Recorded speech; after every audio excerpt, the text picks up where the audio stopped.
Hi friends, hope every one is nice. ಎಲ್ಲ ತುಂಬ ಚೆನ್ನಾಗಿದ್ದೀರಾ ಅಂತ ಅಂದ್ಕೊಂಡಿದ್ದೀನಿ. ಇವತ್ತು ಇನ್ನೂ ಒಂದು ಹೊಸ ವಿಷಯ ಮಾತಾಡೋಣ ಅಂತ ಅಂದ್ಕೊಂಡಿದ್ದೀನಿ. ಸೊ ಈ ಸಕ್ಸಸ್ ಫ್ಯಾಕ್ಟರ್ಸಲ್ಲಿ ಯಾವ ಥರ ನಾವು ಲೈಫಲ್ಲಿ ಯಾವ ಥರ ಸಕ್ಸಸ್ ಆಗಬೇಕು, ನಾವು ಮಾತಾಡೋದು ಒಂದು ಬೇರೆಯವ್ರ ಮೇಲೆ ಯಾವ ಥರ ಒಂದು ಪರಿಣಾಮ ಬೀರುತ್ತೆ ಅನ್ನೋದೆಲ್ಲ ನಾವು ಹಳೆ ವಿಡಿಯೋಲಿ ಮಾತಾಡಿದ್ವಿ. ಇವತ್ತು ಒಂದು ಹೊಸ ಟಾಪಿಕ್ ಮೇಲೆ ಮಾತಾಡೋಣ ಅಂತ ಅಂದ್ಕೊಂಡಿದ್ದೀನಿ. ಇದು ಯಾವ ಥರ ಅಂದರೆ, ನೀವು ಯಾರೋ ಒಬ್ಬರು ನಿಮಗೆ ರೆಸ್ಪೆಕ್ಟ್ ಕೊಡಬೇಕು ಅಂತ ಹೇಳಿದ್ರೆ ನಿಮ್ಮ ಒಂದು ವ್ಯಕ್ತಿತ್ವ ಯಾವ ಥರ ಇರಬೇಕು ಅಂತ ಹೇಳ್ಬಿಟ್ಟು. ಓಕೆ, ಸೊ ನೀವು ಯಾರ ಥರ ನೀವು ಬೇರೆಯವ್ರ ಮುಂದೆ ನೀವು ವ್ಯವಹಾರ ಮಾಡ್ತೀರಾ, ಅವರು ನಿಮ್ಮನ್ನು ನೋಡಿ ನಿಮಗೆ ನೀವು ಕಡಿಮೆ ಮಾತಾಡಿದ್ರೂ ನಿಮಗೆ ಯಾವ ಥರ ರೆಸ್ಪೆಕ್ಟ್ ಕೊಡಬೇಕು, ಆ ಥರ ಒಂದು ಮೆಂಟಾಲಿಟಿನ ಹೆಂಗೆ ನಾವು ಕ್ರಿಯೇಟ್ ಮಾಡ್ಕೋಬೇಕು, ಮತ್ತು ಆ ಥರ ಕಾನ್ಫಿಡೆನ್ಸ್ನ ನಾವು ಯಾವ ಥರ ಬೆಳೆಸ್ಕೋಬೇಕು ಅಂತ ಒಂದು 4 to 5 ಪಾಯಿಂಟ್ಸ್ ಬಗ್ಗೆ ನಾನು ಮಾತಾಡ್ತೀನಿ. ಸೊ ಹೋಪ್ಫುಲಿ ಇದು ನಿಮಗೂ ಇಷ್ಟ ಆಗುತ್ತೆ ಅಂತ ಅಂದ್ಕೊಂಡಿದ್ದೀನಿ. ಸೊ ಅದರಲ್ಲಿ ಫಸ್ಟ್ ಪಾಯಿಂಟ್ ನಾನು ಏನು ಹೇಳಬೇಕು ಅಂತಂದರೆ, stop over explaining your self. Okay, so ನೀವು ಯಾವುದೋ ಒಂದು ಡಿಸಿಷನ್ ತೊಗೊಂಡಿರ್ತೀರ. ಓಕೆ, ಆ ಡಿಸಿಷನ್ ತೊಗೊಂಡ್ಮೇಲೆ ನೀವು ಫರ್ಮ್ ಆಗಿರಬೇಕು. ಓಕೆ, ಅದನ್ನು ನೀವು ಹೋಗ್ಬಿಟ್ಟು ಅದನ್ನು ನಾನು ಯಾಕೆ ಈ ಥರ ಡಿಸಿಷನ್ ತೊಗೊಂಡಿದ್ದೀನಿ, ಇದರಿಂದ ಯಾವ ಥರ ಏನಾಗುತ್ತೆ ಅದೆಲ್ಲ ಬೇಕಾಗೇ ಇಲ್ಲ. ಸೊ ನೀವು ಕಾನ್ಫಿಡೆಂಟ್ ಆಗಿದ್ದೀರಿ ಅಂದರೆ ಜಸ್ಟ್ ನೀವು ಡಿಸಿಷನ್ ತೊಗೊಂಡು ದಿಸ್ ಈಸ್ ಮೈ ಡಿಸಿಷನ್ ಅಂತೇಳಿ ನೀವು ಸುಮ್ಮನೆ ಆಗಬೇಕು. ಸೊ ಅದರಿಂದ ಏನಾಗುತ್ತೆ, ನಿಮ್ಮ ಒಂದು ಕಾನ್ಫಿಡೆನ್ಸ್ ಯಾವ ಥರ ಇದೆ, ನೀವು ಡಿಸಿಷನ್ ತೊಗೊಳೋದ್ರಲ್ಲಿ ಯಾವ ಥರ ಫರ್ಮ್ ಆಗಿದ್ದೀರಾ ಅಂತ ಹೇಳಿಬಿಟ್ಟು ಬೇರೆಯವರು ನೋಡಿ ನಿಮಗೆ ಒಂದು ರೆಸ್ಪೆಕ್ಟ್ ಕೊಡ್ತಾರೆ. So this is the first thing. Second thing ಏನಂದರೆ, learn to be quiet sometimes. Okay, ಇವಾಗ ಯಾವುದೋ ಒಂದು ನೀವು ಯಾರಾದರೂ ಬಂದು ನಿಮಗೆ ಏನಾದರೂ ಹೇಳ್ತಾರೆ. ಓಕೆ, ಸೊ ಆಫೀಸಲ್ಲಿ ಯಾವುದಾದ್ರೂ ಕೆಲಸ ತಪ್ಪಾಗಿರ್ಬೋದು, ನಿಮ್ಮ ಬಾಸ್ ಏನಾದರೂ ಹೇಳ್ತಾರೆ, ಅಥವಾ ನಿಮ್ಮ ಯಾರಾದರೂ ಒಬ್ಬರು ಕಲೀಗು ನಿಮಗೆ ಒಂದು ಏನಕ್ಕಾದರೂ ಒಂದು ಗೇಲಿ ಮಾಡೋದಕ್ಕೆ ಏನಕ್ಕಾದರೂ ಬಂದು ನಿಮಗೆ ಒಂದು ಈ ಥರ ಬರ್ಬೋದು. ಸೊ ಆ ಥರ ಸಿಚುವೇಷನಲ್ಲಿ you don't need to react. ನಮ್ಮದು ನ್ಯಾಚುರಲ್ ಇನ್ಸ್ಟಿಂಕ್ಟ್ ಏನಿರುತ್ತೆ ಅಂದರೆ ಇಮಿಡಿಯೇಟಾಗಿ ರಿಯಾಕ್ಟ್ ಮಾಡೋದು. ಓಕೆ, ಯಾರಾದರೂ ನಿಮ್ಗೆ ಏನಾದರೂ ಅವಮಾನ ಮಾಡೋ ಥರ ಆಗಲಿ, ಅಥವಾ ನಿಮ್ಮದೇ ತಪ್ಪಿರಲಿ ಬೇರೆಯವ್ರದ್ದು ತಪ್ಪಿರಲಿ, ನಿಮ್ಗೆ ಏನಾದರೂ ಹೇಳಿದ್ರೆ ಇಮಿಡಿಯೇಟ್ ನಮ್ಮ ಒಂದು ಅನಿಮಲ್ ಇನ್ಸ್ಟಿಂಕ್ಟ್ ಅಂತ ಏನು ಹೇಳ್ತಾರೆ ಅದು ಇಮಿಡಿಯೇಟಾಗಿ ರಿಯಾಕ್ಟ್ ಮಾಡಿ ಅವ್ರಿಗೆ ವಾಪಸ್ ಕೊಡೋದು ಒಂದು ನಮ್ಮದು ನಾರ್ಮಲ್ ಬಿಹೇವಿಯರ್ ಆಗಿರುತ್ತೆ. ಸೊ ಅದಕ್ಕಿಂತ ಬಿ ಕಾಮ್. ಓಕೆ, ಕಾಮಾಗಿದ್ದ ನೀವು ರಿಯಾಕ್ಟ್ ಮಾಡೋದಕ್ಕಿಂತ ಕಾಮಾಗಿದ್ದು ಆ ಸಿಚುವೇಶನ್ ಪಾಸ್ ಆಗೋದನ್ನು ನೀವು ಕಲ್ತ್ಕೊಂಡ್ರೆ, so that is more confident behaviour than reacting. Okay, so reaction ಎಲ್ಲರೂ ಮಾಡ್ತಾರೆ, ಬಟ್ ನೀವು ಒಂದು ನಿಮ್ಮ ಒಂದು ಲೆವೆಲ್, ಒಂದು ಸ್ಟೇಟಸ್ಸು, ನಿಮ್ಮ ಒಂದು ಯಾವ ಒಂದು ಲೆವೆಲ್ ನೀವು ವರ್ಕ್ ಮಾಡ್ತಾ ಇರ್ತೀರಿ ಅದರಿಂದ ಮೇಲೆ ಹೋಗ್ಬೇಕಂದ್ರೆ ನೀವು ಒಂದು ಈ ಥರ ಒಂದು ಬಿಹೇವಿಯರ್ನ ನೀವು ತುಂಬಾ ಇಂಪಾರ್ಟೆಂಟ್ ಆಗಿರುತ್ತೆ. ಇವಾಗ ನೀವು ಎಷ್ಟೊಂದು ಕಂಪನಿಯಲ್ಲಿ CEOs ಇರ್ತಾರೆ, CXOs ಇರ್ತಾರೆ, ಅವರೆಲ್ಲ ನೀವು ಅಬ್ಸರ್ವ್ ಮಾಡಿದ್ರೆ ಯಾವುದೇ ಒಂದು ವಿಷಯಕ್ಕೆ ಅವರು ರಿಯಾಕ್ಟ್ ಮಾಡೋದಿಲ್ಲ. ಓಕೆ, ಸೊ ಅವರು ಏನೇ ಹೇಳಿದ್ರು ಕೇಳ್ತಾರೆ, ಕೇಳ್ಬಿಟ್ಟು ಡಿಸಿಷನ್ ಇಮಿಡಿಯೇಟಾಗಿ ಕೊಡೋದಿಲ್ಲ ಅವರು. ಓಕೆ, ಕೇಳ್ಬಿಟ್ಟು ಸುಮ್ಮನೆ ಆಗ್ತಾರೆ, ಆಮೇಲೆ ಮತ್ತೆ ಯೋಚನೆ ಮಾಡಿ ಆಮೇಲೆ ಡಿಸಿಷನ್ ತೊಗೊಂಡು ಅವರು ಹೇಳ್ತಾರೆ.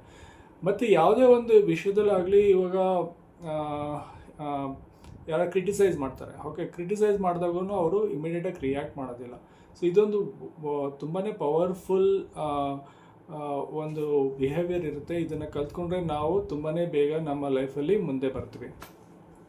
ಸೊ ಥರ್ಡ್ ಥಿಂಗ್ ನಾನು ಏನು ಹೇಳ್ಬೇಕಂದ್ರೆ, stop chasing attention. Okay, so ನಾರ್ಮಲಾಗಿ ಏನಾಗುತ್ತೆ ಅಂದರೆ, ಯಾವುದೇ ಮನೆಯಲ್ಲಾಗಲಿ ಅಥವಾ ಹೊರಗಡೆ ಆಗಲಿ ನಾವು ಅಟೆನ್ಷನ್ಗೋಸ್ಕರ ಚೇಸ್ ಮಾಡ್ತಾಯಿರ್ತೀವಿ. ಓಕೆ, ಸೊ ಅದು ಮಕ್ಕಳಿಂದ ಆಗಲಿ ಅದು ದೊಡ್ಡವರಾಗಲಿ ಯಾರೇ ಆಗಲಿ, ಇದು ಒಂದು ಕಾಮನ್ ಬಿಹೇವಿಯರ್ ಆಗುತ್ತೆ.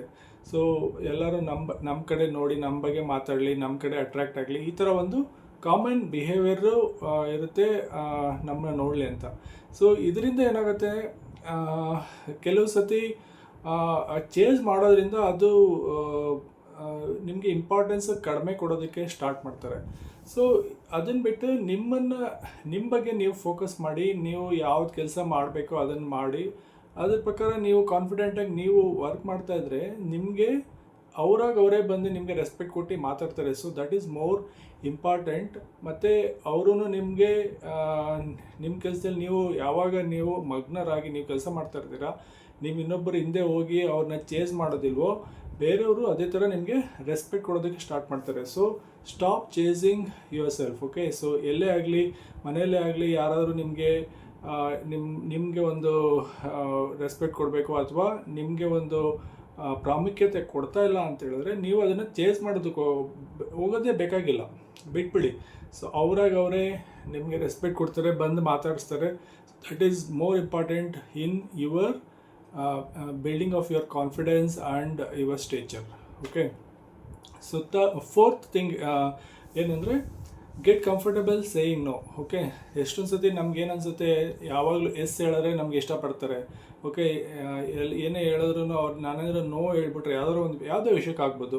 ಸೊ ನೋ ಅಂತ ಹೇಳ್ಬಿಟ್ರೆ ಆಮೇಲೆ ಅವ್ರು ಎಲ್ಲಿ ಬೇಜಾರು ಮಾಡ್ಕೊತಾರೆ ಅಂತ ನಾವು ಎಸ್ ಹೇಳೋದಕ್ಕೋಸ್ಕರ ನಾವು ತುಂಬಾ ಈಸಿಯಾಗಿ ಇರುತ್ತೆ ಅಂಥೇಳಿ ನಾವು ಅದನ್ನು ನೋ ಅಂತ ಹೇಳಬೇಕಾಗಿರೋ ಸಂದರ್ಭದಲ್ಲೂ ನಾವು ಎಸ್ ಅಂತ ಹೇಳ್ಬಿಡ್ತೀವಿ. ಅದರಿಂದ ರಿಪರ್ಕಷನ್ಸ್ ಏನಾಗುತ್ತೆ ಅದನ್ನು ನಾವೇ ಅನುಭವಿಸ್ತೀವಿ. ಅದಕ್ಕಿಂತ ನೀವು ಯಾವುದೇ ಒಂದು ವಿಷಯದಲ್ಲಿ ನಿಮ್ಗೆ ಇಷ್ಟ ಇಲ್ಲ, ಮಾಡೋದಕ್ಕೆ ಆಗೋದಿಲ್ಲ, ಅಥವಾ ನಿಮಗೆ ಎಲ್ಲರೂ ಹೋಗ್ಬೇಕಾಗಿರುತ್ತೆ, ಯಾವುದೋ ಒಂದು ಕೆಲಸ ಕೊಡ್ತಾರೆ, ಅದು ನಿಮಗೆ ಮಾಡೋದಕ್ಕೆ ಇಷ್ಟ ಇಲ್ಲ ಅಂದರೆ ಇಮಿಡಿಯೇಟಾಗಿ ನೋ ಅಂತೇಳಿ and be firm on that your decision. Okay, so ನೀವೇನೇ ನೋ ಹೇಳಿದ್ರು ನೀವು ಅದನ್ನು ಫರ್ಮ್ ಆಗಿರಿ. ಆ್ಯಂಡ್ ಫಿಫ್ತ್ ಥಿಂಗ್ ಏನು ಹೇಳ್ತಾ ಇದ್ದಾರೆ, ಸ್ಟೇ ಕಾಮ್. ಸೊ ಎಷ್ಟೋ ಜನ ನೀವು ಯಾವ ಥರ ನೀವು ಕಾಮಾಗಿ ನೀವು ಕೆಲಸ ಮಾಡ್ತೀರಾ. ಓಕೆ, ಸೊ ರಿಯಾಕ್ಷನ್ ಮಾಡ್ದಿರ ನೀವು ಯಾವ ಥರ ಎಷ್ಟು ಚೆನ್ನಾಗಿ ನೀವು ಎಲ್ಲ ನಿಮ್ಮ ಸಬಾರ್ಡಿನೇಟ್ಸ್ ಆಗಿರಲಿ, ನಿಮ್ಮ ಆಫೀಸಲ್ಲಿ ನಿಮ್ಮ ಕೆಲಸಗಳಾಗಲಿ ಯಾವ ಥರ ಕಾಮಾಗಿ ನೀವು ಕೆಲಸ ಮಾಡ್ತೀರ ಅನ್ನೋದು ತುಂಬಾ ಇಂಪಾರ್ಟೆಂಟ್ ಆಗಿರುತ್ತೆ. ಸೊ ಅದರಿಂದ ನೀವು stay calm always, and then that gives a positive impact for your own team and also for your managers. Okay, so ಇದೊಂದು ನಾನು ಒಂದು ಕಂಪೇರ್ ಮಾಡ್ತಾ ಇದ್ದೀನಿ ಆಫೀಸ್ ಎನ್ವಿರಾನ್ಮೆಂಟ್ಗೆ. ಇದರ ಎಲ್ಲ ನಿಮ್ಮ ಡೇ ಟು ಡೇ ಆ್ಯಕ್ಟಿವಿಟೀಸಲ್ಲೂ ಡೇ ಟು ಡೇ ಲೈಫಲ್ಲೂ ನೀವು ಅಳವಡಿಸ್ಕೊಂಡು ನೀವು ಇದನ್ನು ನಿಮ್ಮ ಕಾನ್ಫಿಡೆನ್ಸ್ ಲೆವೆಲ್ನ ಬಿಲ್ಡಪ್ ಮಾಡ್ಬೋದು. ಓಕೆ, ಸೊ ಇದೆಲ್ಲ ಒಂದು 5 ಥಿಂಗ್ಸ್ ನಾನು ಹೇಳಬೇಕಂತ ಅಂದ್ಕೊಂಡಿದ್ದೆ. ಸೊ ನಿಮ್ಗೆ ಇಷ್ಟ ಆಗಿದ್ರೆ ನೀವು ಕಮೆಂಟ್ ಮಾಡಿ, ಯಾವ ಥರ ನಾನು ಚೇಂಜ್ ಮಾಡಬೇಕು, ಯಾವ ಟಾಪಿಕ್ ನಿಮ್ಗೆ ಇಷ್ಟ ಆಗುತ್ತೆ ಅದ್ರ ಬಗ್ಗೆ ಮಾತಾಡಬೇಕು ಅಂತ ಹೇಳಿದ್ರೆ ನೀವು ಕಮೆಂಟ್ ಮಾಡಿ, ಅದ್ರ ಬಗ್ಗೆ ನಾನು ನೆಕ್ಸ್ಟ್ ಟಾಪಿಕ್ ತೊಗೊಂಡು ಮಾತಾಡ್ತೀನಿ. ಸೊ ಇನ್ನೊಂದು ಸತಿ ನಾನು 5 ಥಿಂಗ್ಸ್ ನಾನು ಏನು ಹೇಳಿದೆ ಅಂತ ರಿಪೀಟ್ ಮಾಡ್ತೀನಿ. First thing, stop over explaining yourself. ನೀವು ಓವರ್ ಎಕ್ಸ್ಪ್ಲೇನಿಂಗ್ ಮಾಡೋದು ಬೇಕಾಗಿಲ್ಲ. ಯಾವುದೇ ಒಂದು ಡಿಸಿಷನ್ ತೊಗೊಂಡ್ರೆ ಫಾರ್ಮ್ ಆಗಿರಿ. Second thing, learn to be quiet some time. Okay, so ಯಾವಾಗಾದರೂ ನಿಮ್ಗೆ ಏನಾದರೂ ಕ್ರಿಟಿಸೈಸ್ ಮಾಡ್ತಾರೆ ಯಾರಾದರೂ, ಅಥವಾ ನೀವು ಯಾವುದೇ ಒಂದು ವಿಷಯದಲ್ಲಿ ನಿಮಗೆ ಯಾರಾದರೂ ಏನಾದರೂ ಹೇಳಿದ್ರೆ, ಗೇಲಿ ಮಾಡೋದಾಗಲಿ ಯಾವುದಾದ್ರೂ ಆಗಲಿ, stay calm and quiet. Okay, quiet ಆಗಿರೋದನ್ನು ಕಲ್ತ್ಕೊಳ್ಳಿ. You don't need to react immediately. ಮತ್ತು third thing, stop chasing. Okay, chase ಮಾಡೋದು ಬೇಕಾಗಿಲ್ಲ. ಓಕೆ, ಅವ್ರು ನಮ್ಮ ಬಗ್ಗೆ ಇಂಪಾರ್ಟೆನ್ಸ್ ಕೊಡ್ತಾರಾ ಇಲ್ವಾ, ಓಕೆ ಇಂಪಾರ್ಟೆನ್ಸ್ ಕೊಡಲಿ ಅಂತ ಅವ್ರಿಗೋಸ್ಕರ ಏನಾದರೂ ಫೇವರ್ ಮಾಡೋದು ಆ ಥರ ಏನೂ ಬೇಕಾಗಿಲ್ಲ. Okay, stop chasing. Okay, chase ಮಾಡೋದನ್ನು ಬಿಟ್ಬಿಡಿ. Fourth thing is get comfortable. Okay, get comfortable for saying no. Okay, so this is very important. Okay, ಇದ್ರ ಬಗ್ಗೆ ಒಂದು ಬುಕ್ಕೇ ಇದೆ, ಹೌ ಟು ಸೇ ನೋ ಅಂತೇಳಿ. ಸೊ ಇದು ನೀವು ಇಷ್ಟ ಆದರೆ ಓದಿ, ಯಾವ ಥರ ನೀವು ನೋ ಹೇಳೋದು ಎಷ್ಟು ಇಂಪಾರ್ಟೆಂಟ್ ಇರುತ್ತೆ ಅಂತ. ಯಾವಾಗಲೂ ಎಸ್ ಹೇಳೋರೆ ಇಂಪಾರ್ಟೆಂಟು, ಅವ್ರಿಗೆ ಜಾಸ್ತಿ ಪ್ರಾಮುಖ್ಯ ಕೊಡ್ತಾರೆ ಅಂತ ಏನೂ ಇಲ್ಲ. ಸೊ ನೋ ಹೇಳೋವಂಥವ್ರಿಗೂ ಪ್ರಾಮುಖ್ಯ ಕೊಡ್ತಾರೆ, ಮತ್ತು ಅವ್ರಿಗೆ ಗೊತ್ತಾಗುತ್ತೆ ಇವರು ಎಷ್ಟು ಕಾನ್ಫಿಡೆಂಟ್ ಆಗಿದ್ದಾರೆ.